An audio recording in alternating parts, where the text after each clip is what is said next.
Hello and welcome to what is going to be a breakdown of the production, the songwriting, the... No, go on. That's it. Behind the scenes of how we made some of our songs from our upcoming album, which is out on April the 1st and 2022. And this is being recorded on the 7th of March. At 1 p.m. 1 p.m. 2022 also. But yeah, we're just going to break down some of like the songwriting bits behind our songs and stuff, because this is something that really interests us, isn't it, John? We're big nerds for this, aren't we? Yeah. Some more than others. Oh, God. Won't point any fingers. So, yeah, we've got the stems here for Save Yourselves, and we've also got some demos of it, some old demos. And we're just going to talk, guys. We're just going to talk about how we did it and why and who we did it. And when, if you please. Let's rewind the clock. Mm-hmm. 2019. Yeah. We were writing just loads of stuff. We didn't know really what for. We'd had our first EP recorded completely, didn't we? Yeah. I think. I'm pretty sure we did. Yeah, it was all done by then. Yeah. That was all done, and that didn't come out till like mid-2020. So we were sat on that, and we were like, cool, there's your bunch of music ready to come out. And we just thought, guys, let's just keep writing. Mm-hmm. So we did. We had a few things floating around, and then this idea for Save Yourselves came about, in 2019. Started, like, normally the ideas start with one of each other. So it's like a John idea or a me idea. And then we bring it to the table, and then we both go ham, don't we? Anything you want to say on that? They're usually 4 songs, aren't they? Mm. Most of the time, I'd say like 90% of the time, we'll both have a demo that's like a full, well, what we see as like a full song, and then we'll just sort of like change it from there. Mm. So only occasionally, it's only like a little idea. Yeah. So we both do a bit of like home recording stuff, because I think it really helps with writing and everything. So we've both been doing that for a while. So our demos pretty much sound relatively fully formed-ish. They're just, the best way of just pushing something out really quickly, doing some drums to it, add some bass, and then you can get the gist of it. We don't really do like voice recording or voice memo stuff really. No. With like just the guitar.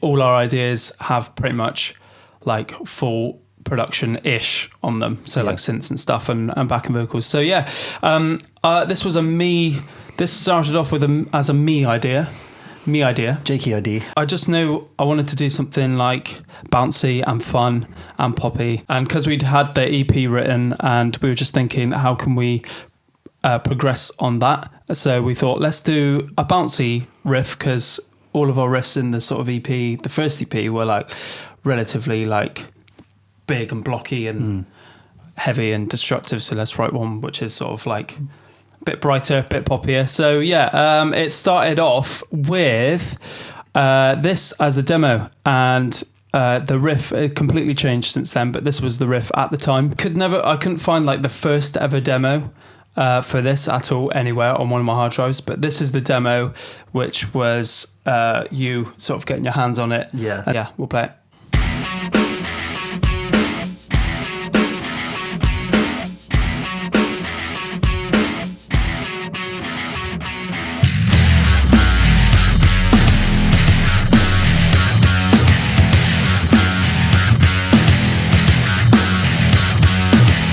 So completely different riff altogether. That was the original riff, and then obviously it was changed. But that was a result of John just getting some of his drums on it and stuff and spicing the whole thing up, because my drums, you could hear in the original, were just that loop in the background of the intro bit. And I just looped it through, because when I program drums for demos, I don't really bother, to be honest, because this man right here will do it a million times better in the demo. And all I was trying to do was put across the idea of the riff, the chorus, whatever. So, and then this was the verse. So all the lyrics have been the same and the melodies have stayed the same since the first ever demo. And yeah, this is what it sounded like. I got fucking problems. I wanna know who's gonna solve them. All of my friends, they don't give a shit. They see my life and they think it's true. I think this world is making me ill. Watching the news, I don't know what's real. I think I'd rather like to die young. As the world go up and watch as it burns. So yes, that was that. Pretty much the same. Pretty much exactly the same. Bit of some ropey vocal takes there, but it was just a demo. The first time ever recording it, and we just kept it on this one as well. But yeah, I think there's not much change there apart from we obviously went in and added electronic drums in the verse and stuff, and we made it slightly tighter, choppier and stuff. So that was the demo. And then yeah, we had originally in my first ever demo I went straight into the chorus, but John came up with this idea of sort of breaking the chorus with the hi-hat count-in sort of thing. So it just sort of, it built up a bit of more momentum for the chorus instead of going, bam, there it is. It, sort of a pre-chorus, but with the chorus elements all there. Don't know what's real. I think I'll go up and watch as it burns. Yeah, right now it's real hard to breathe, 'cause the world tries to suffocate me. And when everything goes to hell, I guess you should save yourself. Also, it says save yourself instead of save yourselves for some reason. Oh yeah, But, the lyrics have changed. Yeah, they changed ever so slightly. I think it just made more sense when we were recording it to have it as save yourselves. But yeah, how come you did that like break thing? Because I obviously went straight in my chorus demo. I don't know. I can't really think of, you just sort of like, oh, this needs to have something. Things just need to drop out before it comes back in. I think probably what it was like the chorus came in, but there was no like real impact. Yeah. Because by that point you're already hearing drums, guitar and bass. Yeah. So I think if I dropped it all out. Sort of elevates the whole thing later on when you get the full chorus. Yeah. But yeah, it's I think a lot of this was just thrown out within like an hour or so. Nothing mental. This wasn't like we spent ages on it. We just quickly fired it out and yeah, went from there. This world is making me. Let's hear a little bit of the second verse. I guess you should save yourself. I guess you should save yourself. I like to spend the days on my own. Go on a walk and don't take my phone. Some days I wonder how can this last. The birds in the air, the green on the grass.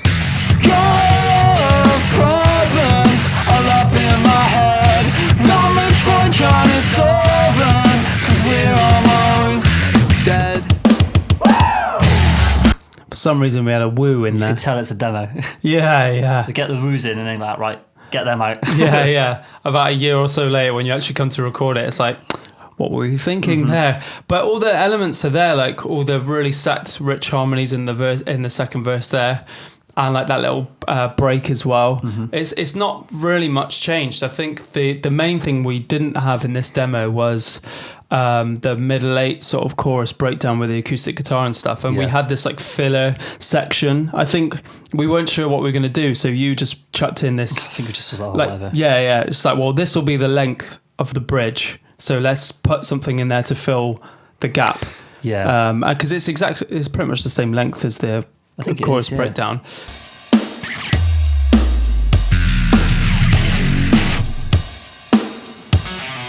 So this was in filler. I think we thought we'd maybe like add some vocals in over that, like a vocal hook or something, but we just didn't. It just didn't work for the track, and I think the poppiness of the track, you just want to hear the chorus again and again because it's that type of chorus. Yeah, because you've already got the riff. Yeah. And in the bit at the end, so you think that's just not. Yeah. And I think we inspired. So we demoed it again after this, and then added the acoustic. This was the third demo. Where we added the acoustic breakdown. Yeah, right now it's too hard to breathe, 'cause the world tries to suffocate me. And when everything goes to hell. There's really like aggressive acoustic guitar playing from myself there. And it's got obviously the glockenspiel. We were listening to a lot of Dinosaur Pile-Up at the time, so that sort of section is inspired by them and their like latest album and stuff, because we were like well into that when that came out, and this was around that sort of time. So yeah. So gang, let's put all that behind us. Demo, goodbye, bye demo. Like I said, we had all the elements were there from the third demo when we both eventually got around to being like, cool, let's finish this song, let's sort that bridge section out, and we did. Added the acoustic bit. It was done. Vocals done, all the lyrics done, everything pretty much written. It was just the riff which we then did change for this demo.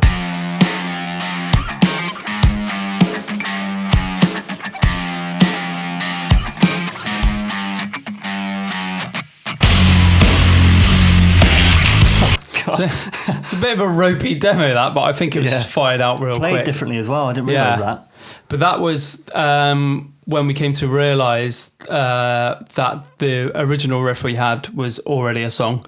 And I think that was Jay who told us that, and also Tom, who mixed and engineered the whole album and like co-produced it and stuff. He said, it sounds like this band, this song, and I can't remember what it was. I still can't remember. It was a band called Trapped. Is it? But I don't know what the. I don't know what the song was called. And they had a riff like that, and we had no idea, so we just thought, cool, that might sound too similar, so we changed it, and then you just, I don't know where this riff came from. I got a clue. And you just fired it out, and we were all a bit unsure at first because. Yeah, you had to sit on it, didn't you? Yeah, because we were sat on the other riff for so long. We were like, I don't know. I think because the new riff was quite a lot more sort of like heavy and like chromatic compared to the other one, which was like a straight up really poppy riff. So it was like, is this the right for the thing? But I had the sweats when I was writing it. You know, the ones where you play and you're like, oh my God, this is fucking This is the one. This is the and then one. you send it off and you're like, waiting for everyone to reply. Yeah, it's all right. And you're there like, I've just been sat here for like 3 hours. I know what I'll do. Yeah. I'll record it an octave higher and that's sort it out then. Yeah. I did the trick. Yeah. So it's that's how that came about. And then we just, after like a few months, and because we were writing other stuff, we revisited it and we were like, actually, it is better. It's way better. And the riff was born. There we are. So yeah, let's go into the stems a bit here. We've got pretty much everything Tom has kindly bounced up for us. Thanks, Tom. Cheers, Tommy. Cheers. So what should we start with then? Maybe the drum sound of the whole sort of album and stuff. We've got... I mean, this is... We'll give you a blast of like each of the stems and then we'll talk about it and stuff. So for you music nerds out there. So yeah, this is a little blast of the drums on the intro.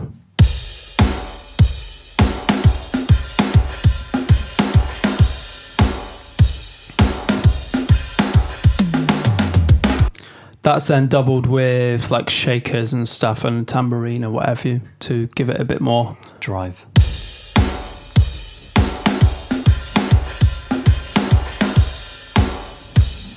So yeah, drums. This is John's realm, as I said earlier. John is the man for all your drumming needs. The invisible kit. Behind the kit. What's the sort of breakdown of the drums here, John, and your thinking behind the sounds and everything?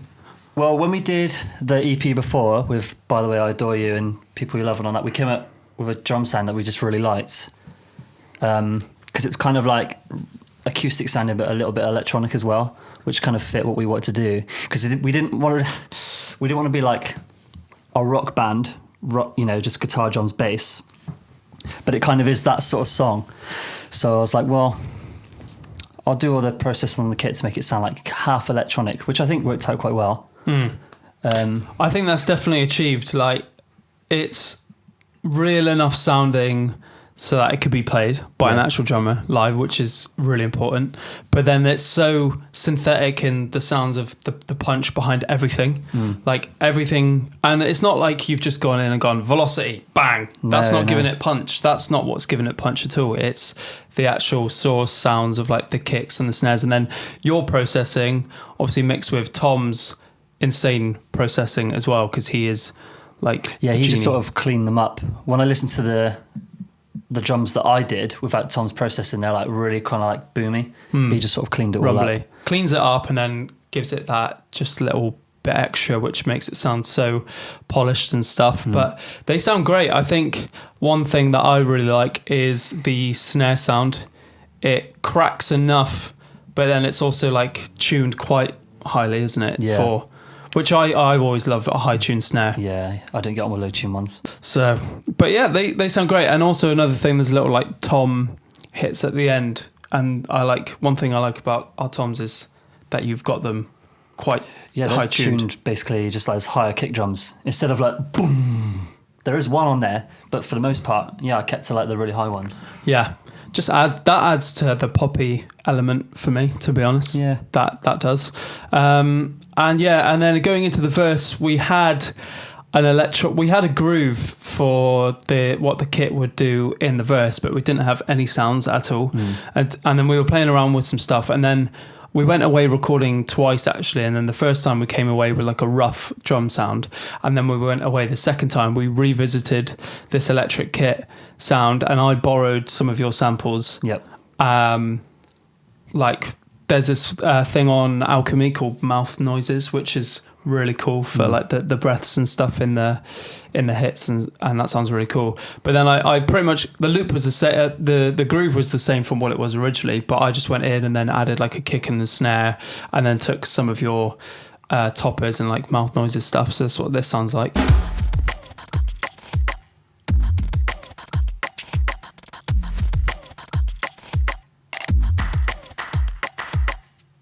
So yeah, it's got like a bass. There's movement in like the kick, so it sounds like it's got a little wob underneath it, which adds to just the attitude. I think the whole thing. I really like the sound of those. Yeah, I do. I think they sound really cool. And then at the end, it's got some like claps that we recorded for some reason and just sampled, and then they come in on the offbeat, isn't it? It's just coming in. I don't know why. I think that's just the build for the actual drums coming back in.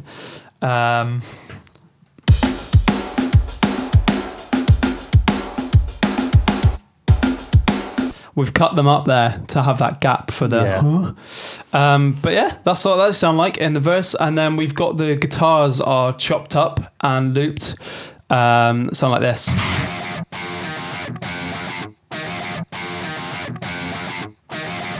That was probably recorded on your Powercaster at the time, I think. I don't know if I had my Powercaster. I think it was recorded on... When we went away, we recorded these.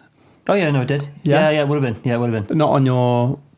No, it wouldn't have been on any other guitar, would it? It was my Powercaster, yeah. Powercaster through the Kemper, just on like a Lee Malia tone, I assume that would have been at the time of this sort of stuff. And yeah, we looped them and chopped them up because we wanted this bit of the song to sound like...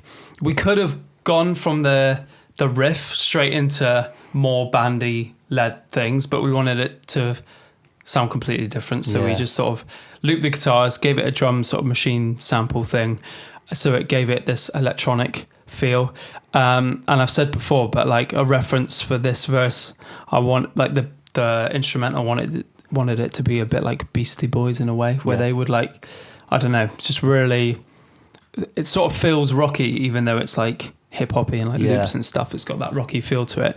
And yeah, we got the lead vocals and we've stacked them with some of your falsettos as well in this verse, because John's got a really like breathy falsetto, and that just adds a bit of grit to because obviously the vocals are distorted, but that adds like extra grit without having to like blast the distortion on the vocal. I got a lot of fucking problems. I wanna know who's gonna solve them. All of my friends, they don't. There's also like a lower octave, whether that be you sang that in. Yeah, I don't know. Or we just did it up through Alter Boy or Pitch Shift or whatever. But I love how tight these vocals are, and like the production on them with that Tom has done with the distortion and how chopped up, and Tom's like got the mad brain for like timing and stuff like that. It's so detailed. It's annoying levels of detail. But it's great because it means you always come out sounding with like, we wanted this to sound really stoppy, like the whole thing moves together, like the vocals and the instruments. So having Tom like chopping it all up behind the scenes, it's just like insane because his brain is incredible. Tom. I got a lot of fun. And then I think we have some news I don't know. Harmonies here, like third above or third below. The news I don't know what's real. I think I'd rather like to die young as the world goes. Yeah, so we had a third above harmony, and then John sang this last line, and then I did like a shouty octave above thing to just also help like push that something's about to change in the song, something's about to happen, something new's happening. I think I'd rather like to die young as the world go up and watch as it burns. So yeah, that's that sort of first verse, and then obviously you go into the pre-chorus. Right now it's real hard. Then we added a gang vocal here. I think there's some harmonies in it. No.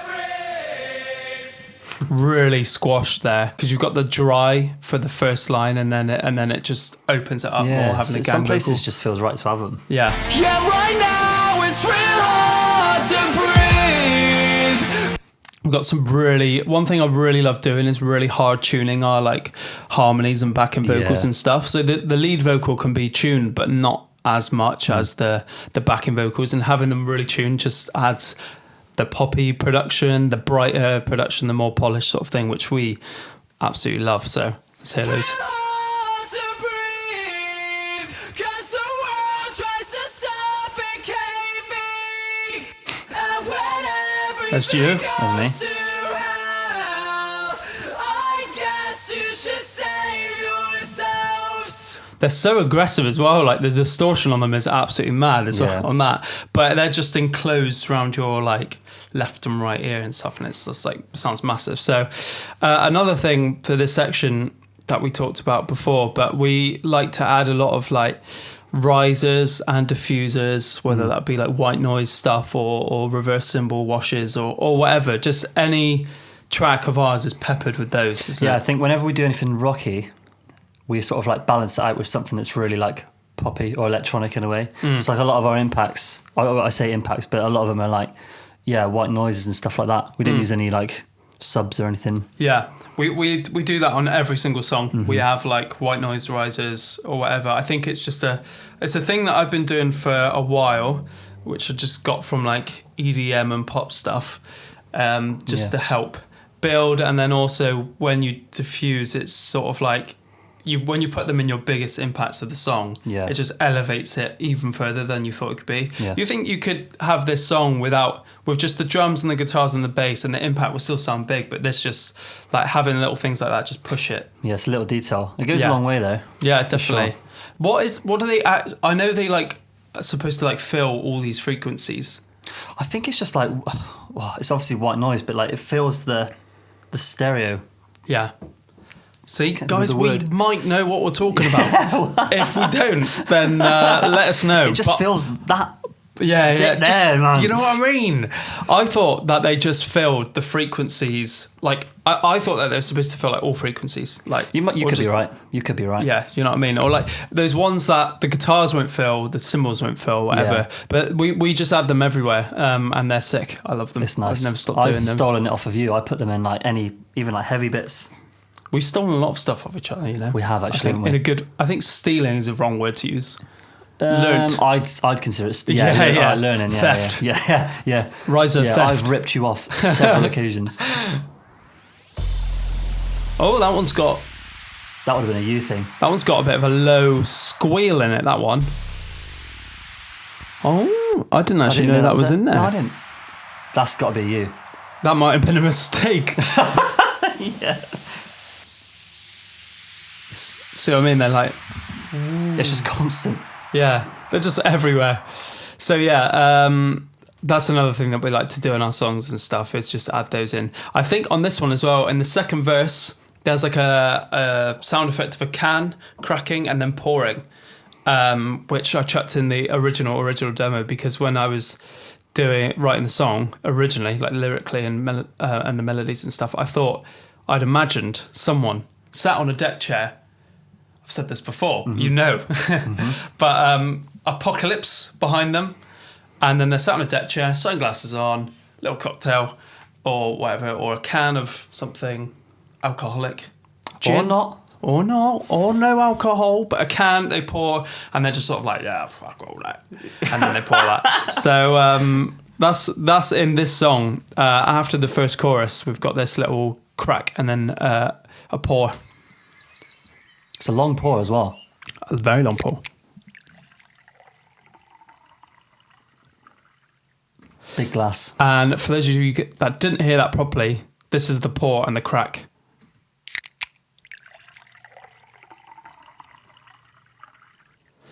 it's really funny because that pour acts as a riser into the second verse. Was that intentional? No. Say it. Oh. No, it wasn't at all. This is a truthful message. Hey, we don't lie here. This is a truthful broadcast, guys. No secrets, no nothing. But it just, the sample I used fit perfectly in that cap. And I was like, well, that just has to be. Pour. And then also John came up with this idea to add this like vocal rise thing with like some stacked harmonies, which is sick as well. Like another little thing on top of the guitars and all the band stuff, which just adds a little bit extra Character spice. And they just little things like that. Just hey, yeah, it's weird. It's like tiny, but if you took it out, I don't know. It just something would be missing. Yeah, I think a lot will be missing. Like we've got this bird sample as well. And that is a sample we named Garden Birds, and we cannot remember if it was a sample from real or not. Online. Yeah, it's MIDI birds. Real MIDI birds. Yeah, just holding down the key. Just like yeah. I'm playing the kookaburra. I think it was. I couldn't remember if it's something we went out and recorded through iPhone or we found it, but it was named Garden Birds by like me and Tom or me and you or whoever. I don't know. All of us. Hey, I didn't name the birds, all right? They might have named themselves, but we just thought it's a really cool atmosphere to put throughout the album. Yeah. Well, actually, we didn't think that first. We started putting it in songs. Yeah. What song was it in first? I think it might have been this one. Well, I tell you what. I put birds in. Life is great, but they were like Amazon rainforest birds. It doesn't really... Life is great. Actually, we had the stems for that. And I listened back, and they're like Amazon rainforest. Yeah, it's not quite the same. No, so we found some nice. We turned down the birds on this one. We found some countryside birds, and we started putting them in. We started putting it there, but then we used a different sample for these newer songs, and then we just started putting them in every song. Is it same sample for everyone, isn't it? Yeah.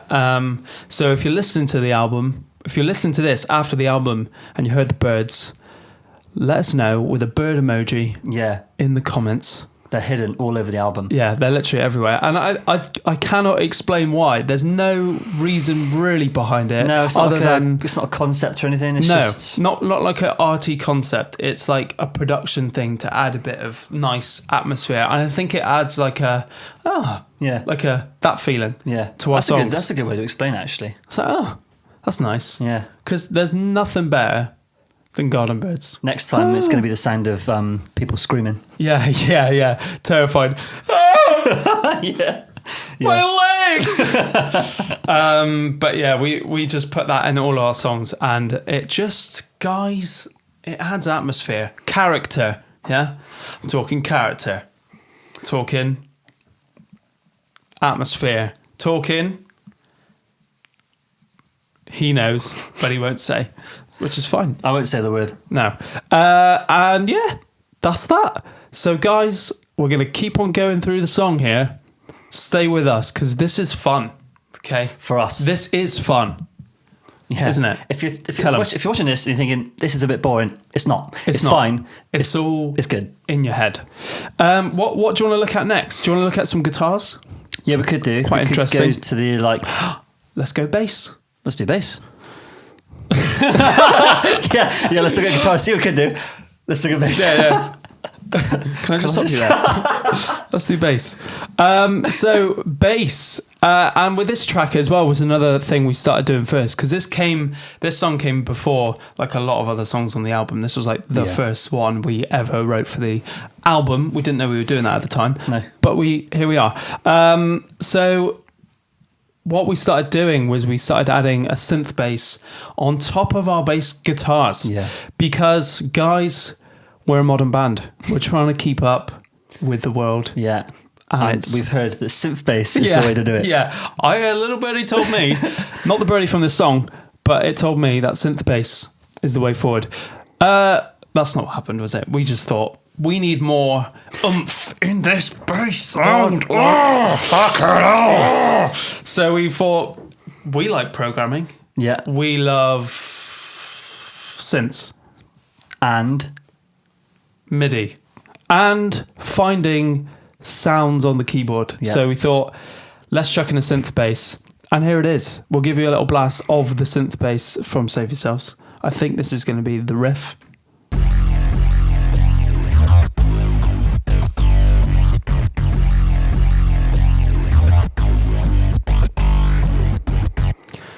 Really aggressive, right? Like, really aggressive. But that, I think, pushes a lot of what is the oomph behind the sound of the song. I really like it. It's just a stock Alchemy synth. Yeah, we knew we wanted to do a synth bass, and I always go for like a really low, signy, subby thing. Yeah. But I think this needed something more aggressive. It's but more like a guitar than anything. It's got the elements of like a guitar, or it being played like a. Yeah. It's not like a. Yeah, because it kind of goes in and out of tune. Yeah. And then obviously the way I programmed it, it's kind of got like, it'd be like imitating like string notes and stuff. It's cool. Didn't you program it, bounce it, and then you went in with automation? Yeah, I had to do it. So it was just like the bends weren't there originally. I had to go in and like use the, what's it called? Flex pitch. Yeah. To do it. So- and then literally not too long ago, I realized you can just automate MIDI pitch. Yeah. So Hey, waste of time. You learn something new every Single. day. And yeah, so that was instantly, as soon as you sent me that idea, or we were together, or fuck knows how it happened, but I was like, yeah, we're chucking that in. And Yeah. you're like, of course we are. Yeah. I've already done it, my friend. I'm 2 steps ahead of you. Yeah. I finished the song. Why are you still here? It's recorded. I'm trying to sleep. Go away. It's out. Yeah, Put it yeah. out. Came out like 6 months ago. You've been asleep for 12 years. But yeah, we layered that with the bass guitar.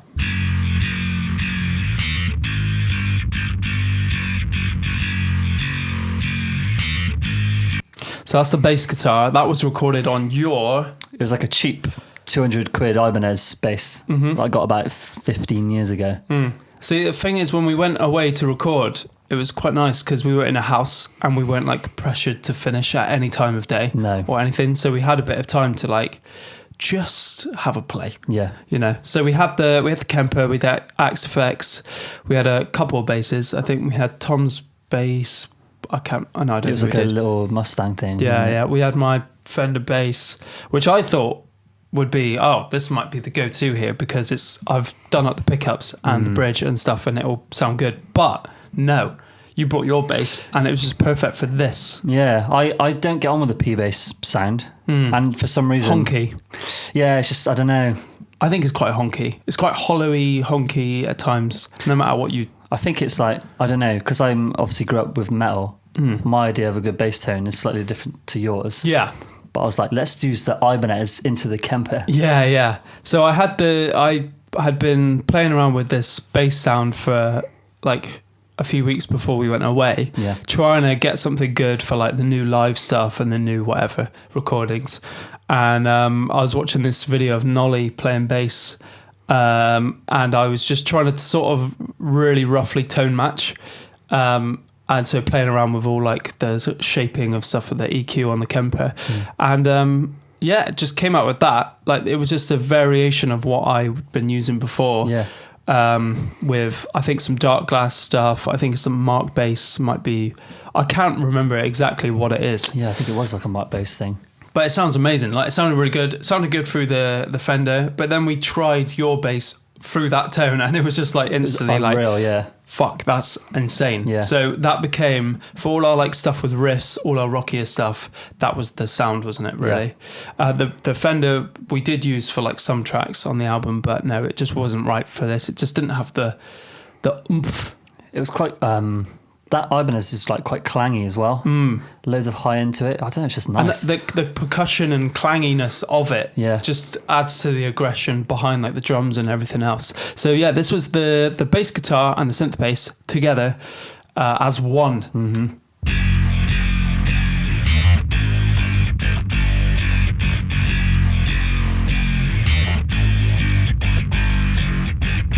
Give you a blast of that in like the chorus or something as well. like that, isn't it?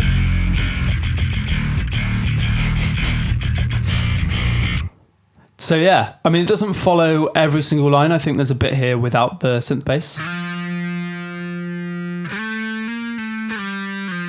That's the P bass. That's the P bass, yeah. That was like a little lick that was in your original demo, which I was for no real reason. insisted on keeping because I couldn't hear the song without that melody. So it's like on this bit of the track. Yeah, right now it's real hard to breathe.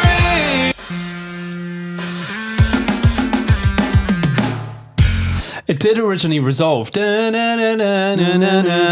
then having the gap just made it more impactful when everything came back in. So yeah, we'll give you a little blast of the synth bass with the drums and the guitar bass as well, because I really find that interesting. And you might as well, you might not, but you're going to hear it anyway.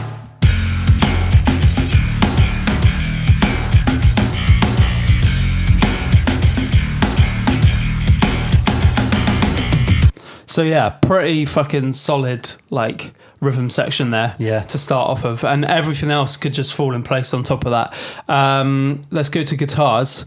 So these are the rhythm guitars. I'll give you a blast of those first.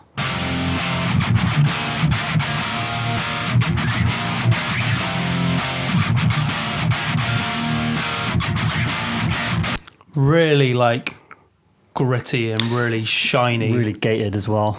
Yeah. Anything you want to say on those? Yeah, they were like quad tracked on two different guitars. The higher bits were tracked on a Powercaster, and then the lower ones were tracked on like a 30-inch baritone by Gear for Music. The Sub-Zero. Big up yourselves. Again, that was like what, 150 quid guitar, but that's on every song on the album. It just saved the day every time. Yeah, every 100%. time. Give a blast of the riff as well, because people might want to hear that.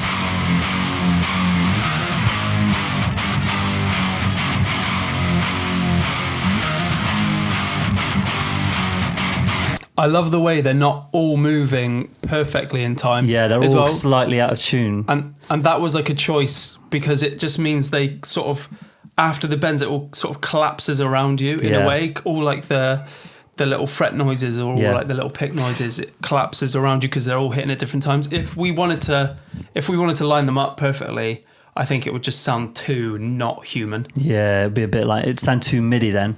It's also because it's like 3 different octaves and not all of them are in tune. It just, I don't know, especially the bends, it kind of sounds quite evil. Whereas if they're all nice and tuned, it probably sound, I don't know, something about it. So yeah, that's like, and also there's one on there which is really like fizzy and really distorted compared to the rest. Yeah. Which I like as well, having some, I think it was the baritone had a slightly cleaner sound. Yeah, I think so. But then the Powercaster was more driven. Yeah, one of them's that wouldn't surprise me. Yeah, like, because there's, let's play that again. So you get like gong from the cleaner of the Sub-Zero guitar, and then there's the really fizzy ones. And let's play those with the guitars and the synth bass and the bass guitar.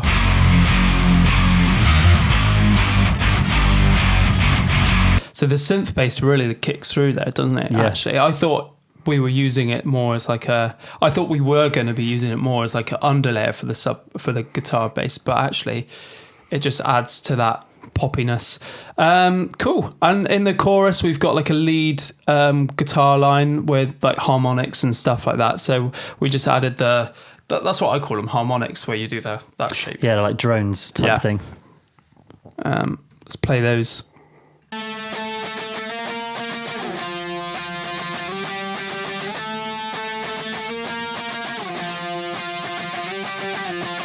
Just the classic thing to do in this type of music, because this has got that element of pop punkiness to it, but also like the poppiness and the rockiness. So it's not like it's a full-on pop punk track, but that is like a classic Blink-182 thing for me anyway. Yeah, it is. That's a thing that Tom it's really DeLonge Blink actually, do, isn't it? I never thought about that. All the time.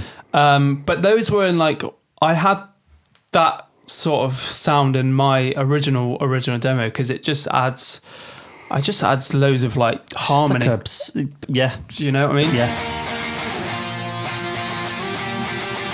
Doesn't, and also we could have easily done that one guitar, but that obviously just elevates that whole section, and that's sort of like taken like precedence. Is that a word to use in this section? Good word. That's all you can hear. Yeah, that's it. But again, it's like another melody on top of, you know, the vocals. What we always want to do is at least have like over 10 hooks in each of our songs. Yeah. Like whether that be a instrumental hook or a vocal hook or whatever, just anything. So yeah, and then through the chorus they carry on.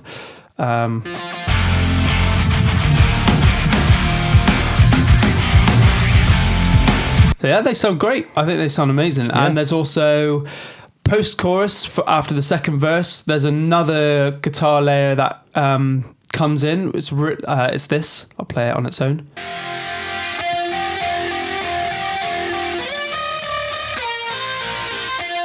Sounds like it skips the timing a bit there. Sounds like it's a bit forward on the Yeah, I can't on the remember bar if it's... or whatever. But that's on this section.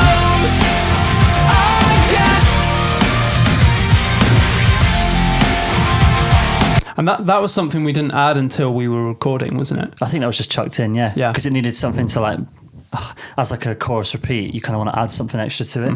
But we weren't going too crazy with synths in this at all. No. There's hardly any, apart from the synth bass. That's about it. Yeah, we normally like lift all our tracks with that, like some synths. Yeah. Like either melodies or like drones or whatever. But this just called for it to be, I think it just came together as a more rockier song. Yeah, I think that's what when you started it, you were like, I just want it to be like a rock song. Yeah, So I think it's it just more becomes quite apparent quite quickly whether it's going to be like a full-on sort of rocky track for us or like a synth-led with guitars adding like a texture instead of it being the main thing.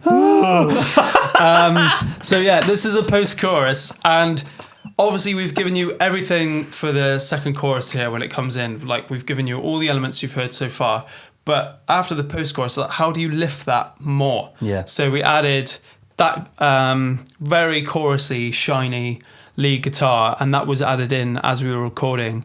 I think it was just you and Tom were just sat there, and you're like, we need a line. Like took 2 minutes. Just it was just like, well, I can't remember whether you played around with the tone first, trying to come up with lines, or you came up with the line then added the tone. But I feel like it would have been one where you had the tone and you were just messing around. Yeah, I think it would have been like my normal rhythm tone, but I think Tom probably would have been a bit of a chorus and rhythm, and stuff.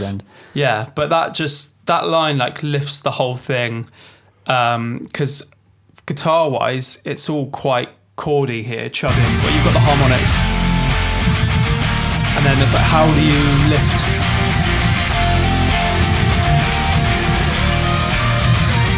It's just like a new element, which is like, oh, cool. It almost becomes like a main guitar bit at that point. And then you added in the reverse of it. Yeah, I do that all the time.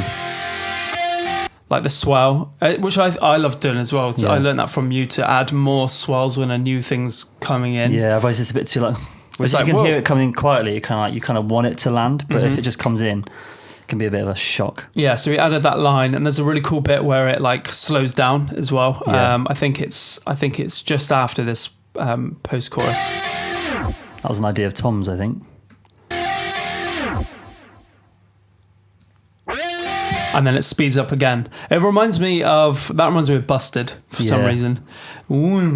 I just, again, with the poppy elements to the production and stuff, that just added what needed to be done. I think that is the way to put it.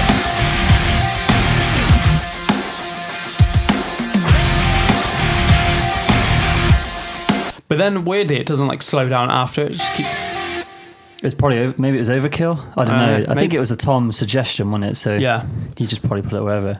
Yeah, it's like little things like that again, which just add to the whole production value of the track, I think. And that's something that me and John are always like wanting to strive to be better at, is just production. It's like, how do we take a punky rock song and just make it sound newer, fresher, poppier, punchier, and just add in like cool bits like that. Were you going to say something? I was going to say, I think little things like that really make a difference as well.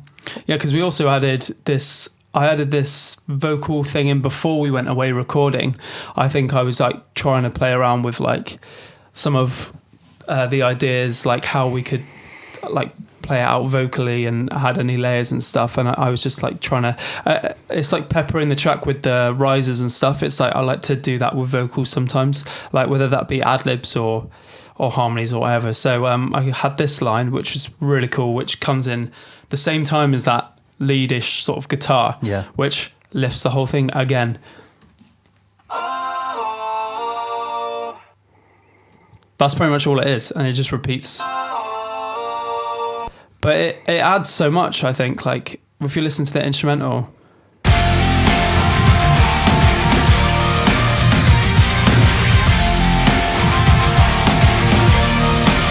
a really poppy thing to do. I love like harmonies so much, and like I think like telephone vocals that have been harmonized and really hard tuned. Yeah, I mean that's like a classic thing to do.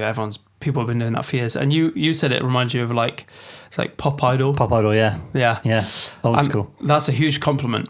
Yeah, I know. Yeah, I was like, yes, that's sick. We love that. So again, that was like, well, this section needs lifting. Let's add in another layer, but let's not try and overkill, and trying to come up with something which didn't clash too much with the vocals. So if we hear the vocals with that added line,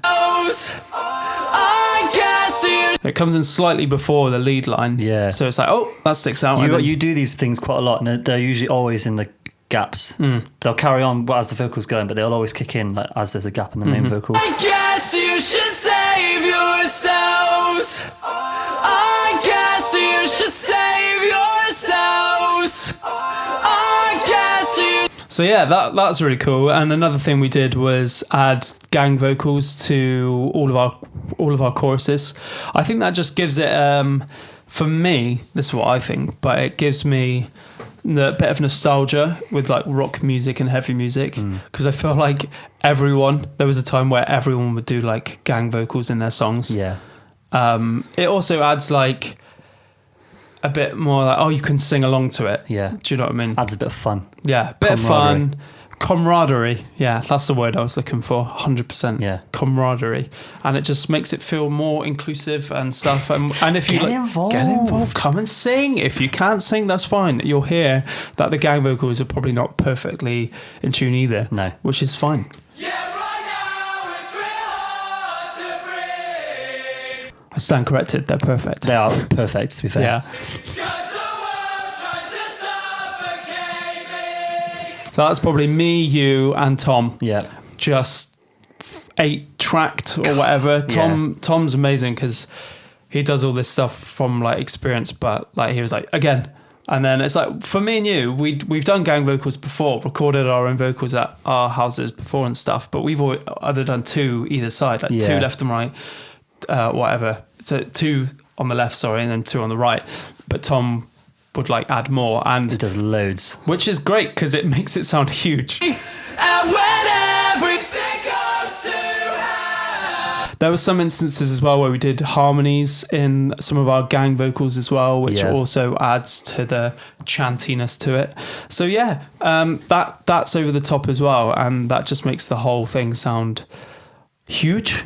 So this end riff was added in John's demo. This was not in my original demo for the track at all. Yeah. But I don't know where this is from. It's quite a common thing for people to, I don't know. It's just like if you haven't jumped around hard enough for the rest of the track because it's been filled with like vocals and you want to sing along to like the chorus, here's a bit for people to, for like a live thing, I think. Yeah, I don't really know. I think it works amazingly. I think it got to a point where I was like, I could probably put the opening riff in again, but that'd be like the 3rd time. Whereas like, because this song's got like quite a lot of repeating sections, I think I was like, let's just do something fresh for the ending, just to tie it up quite nicely. Yeah, absolutely.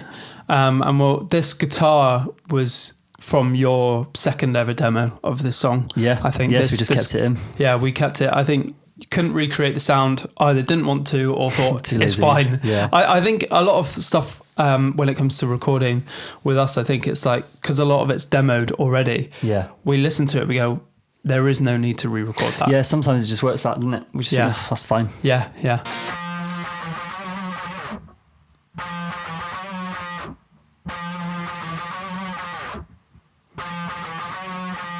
really like fuzzy. Yeah. Yeah, it sounds awful. It's got But like it's perfect. loads of like, it's just got loads of character to it as well. And then obviously we went in with the full thing.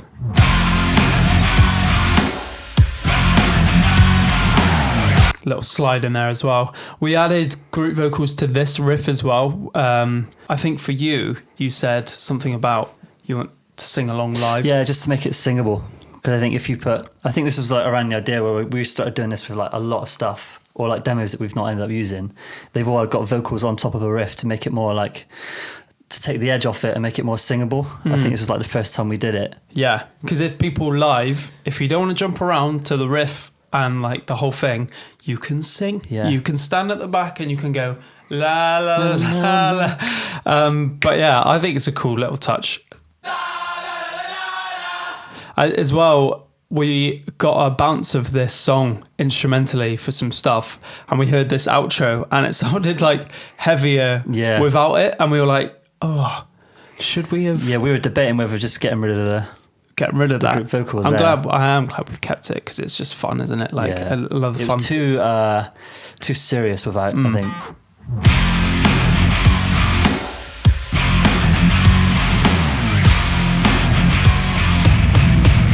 That's an interesting thing to talk about. Do you want to talk about that? Yeah, the really low tuned gang, guitar. gang. Let's hear it. Let's hear it without the synth bass and just the guitar. So, yeah, there's obviously because it's quad tracked. A lot of the riffs it'd be like 2 or 3 octaves. So you got one doing like what we call like just a tritone thing, that shape. But then I was like, it was too wasn't like dirty enough. So what I started doing was tuning the low string down an octave to what it already was, which I think is D or something, and just playing the floppy string and tracking that in. We did the same with bass, just because it adds loads to it. Yeah, it just adds a lot of like aggression to that bit, and it's like it unnecessarily like quite heavy. Yeah, just like a glimpse of like the heaviest thing in the world. You think what could make this heavier is if it was just like... Yeah. It's just for that bit. Obviously live that would never work. No. Yeah. But for the recording it sounded great.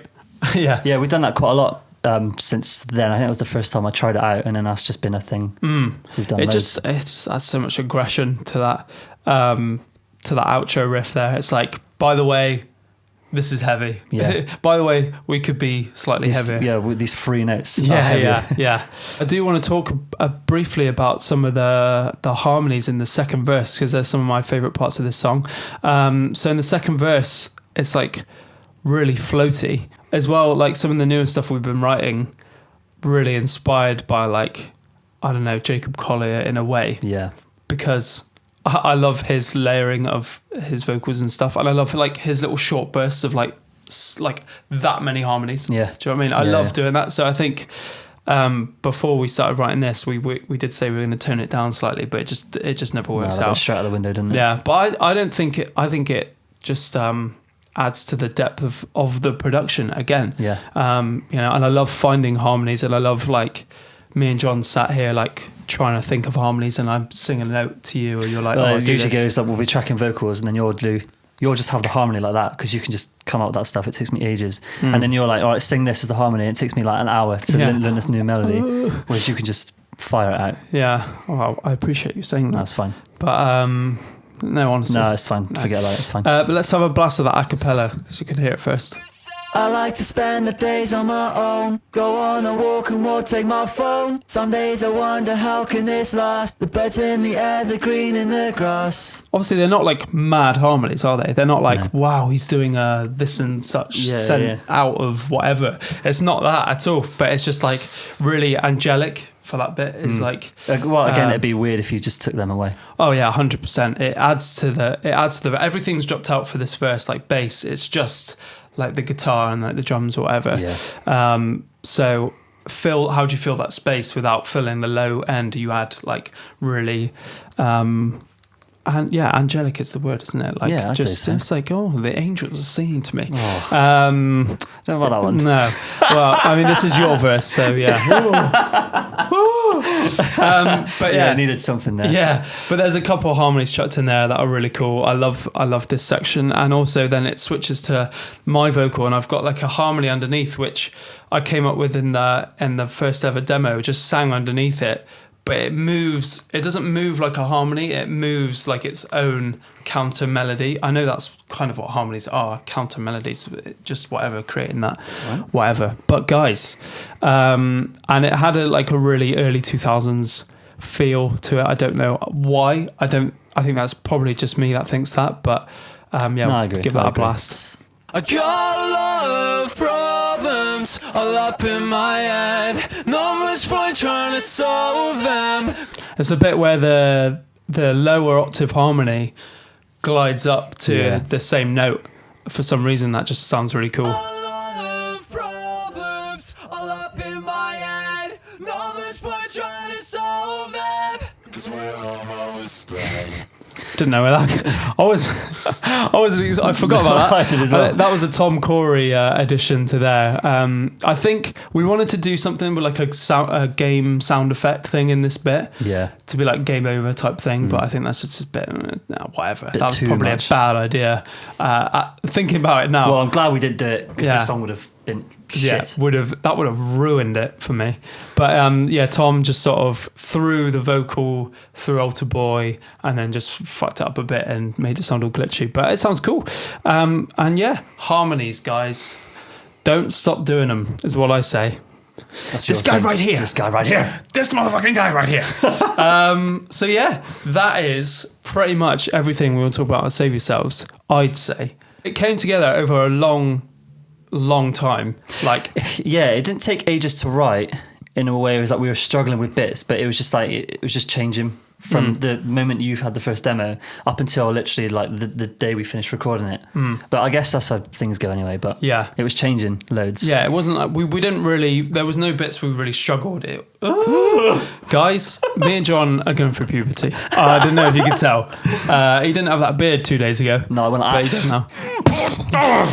Yeah, it wasn't like it was like, oh, we're sat there thinking, oh, this fucking song, we've got to do it. Yeah. It was there from day one. It was there. But Yeah. it was just the amount of time it took for us to get to a point where it's like we could start putting out new music. Because we did, in the time of this being written, we released 2 EPs Yeah. and filmed like music videos Yeah. and did all that. Yeah. I mean, had it been for the pandemic, we probably wouldn't have done our second EP, but I'm glad we did. So, yeah. Yeah, so by the time we released like By the Way I Adore You, we'd already known the song was existing. I think Yeah. it was done by the time Yeah. like we'd written that anyway. Guys, we had it. We were sat on it firmly. It was uncomfortable, but we were sat on it. Yeah, that's Save Yourself. So, thank you very much. And I think we're going to do a few more of these. Yeah. This has been about an hour or so. This will probably be just under an hour, which is healthy, guys. And if you're still watching it now, you need to get a life. Yeah, go back to work. Go back to London. Just get out of bed. Yeah. Get up. Thank you very much for watching. I think we're going to do a couple of these on the lead up to the album coming out and then after and beyond. If you have a suggestion of what song you'd like us to break down,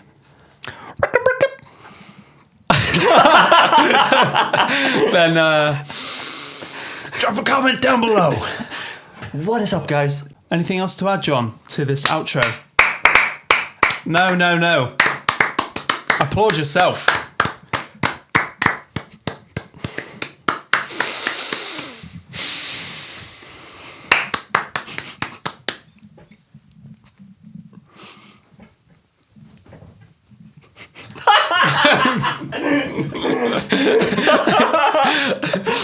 For all you audio listeners, we were just pointing at ourselves for about 20 That's seconds. sort of like looking at our What was I success. I had finger guns. Yeah. I had the finger guns and I was pointing them your way. We were just sort of celebrating each Damn. other's. Keep it calm. Yeah. We were just sort of celebrating each other. Guys, yeah, as we say, the album's coming out on April the 1st. And yeah, if you enjoyed this, thank you very much for enjoying it. Yeah, thank you for enjoying it, and thank you for Just thank you. Yeah. On you go. Thanks Fuck for watching. off. Bye. No, it's fine. We'll be here. We'll just wait. It's fine. See you in the next episode of Superlove Breakdown. There. Superlove breakdown. Superlove Breakdown. I was thinking more like emotional breakdown. Yeah. But that's fine. Okay, yeah. So That's how we work. That's a different. Yeah. Emotion. Do you get it now? See The how it works? dynamic. Oh, just touch your hand there. That's fine. Just don't do it again. Okay. Bye. Really?